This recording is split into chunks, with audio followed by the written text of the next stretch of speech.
is how do we do something if, especially if we feel or if we've ever experienced it as being very rigid or defined. And sometimes when you start looking at Ayurveda and exploring, diving into those rabbit holes, if you will, that it can feel very controlling. In fact, I've spent 5 years now getting a bachelor's and now master's degree in Ayurveda. And during my bachelor's degree, I made myself sick with all of the knowledge because I was going to apply it and I was going to push myself through all of this.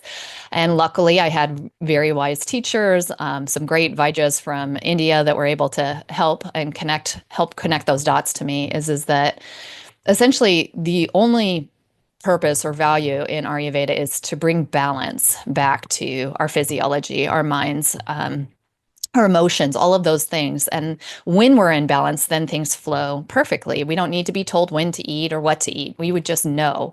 So there's a period of time where it can be very beneficial, where somebody who has trained in this and sees, like you were talking about constitution, so they have the ability to see not only our constitution of our body, but the constitution of all of the elements around us. So oftentimes we can be, I'll just break it down a little bit. There are three common constitutions, which are called doshas. And one of them is Vata, which is a mixture of air and space. They're typically very thin. They don't have a lot of covering on their bodies. So they're very bony, and they can also be very flighty, but they're extremely creative individuals. They move really fast. Another one is Pitta. It's fire and water. And so those are very dynamic, but very like sharp and focused individuals. And then the third is Kapha. So that's water and earth. And those are very stable, strong, loving, forgiving individuals, so everybody has all of these in them. And ideally, that's the goal, is to have all three of those come to balance inside of us, regardless of what we were born with or what our choices have done.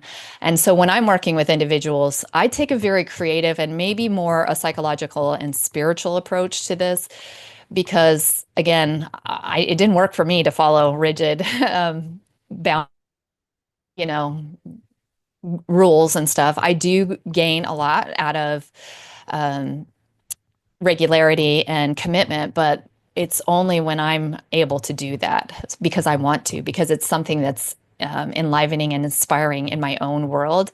Anytime I try to do something because it's the right thing, then I end up being sick. And the beautiful thing is that's what Ayurveda teaches us, that when we eat, if we're eating judgment, if we're eating I shoulds or whatever, then that's what you're tainting even the best food with that kind of emotion. So again, that's my approach on it, is to see how we can lovingly use the ancient. It's 5,000 years old, and it's still, medical science is still catching up to the brilliance that's in that. But how do we lovingly embrace that in a way that's practical and realistic, so that you're loving your life, not you're picked up another dogma and another religion or something like that you have to torture yourself with.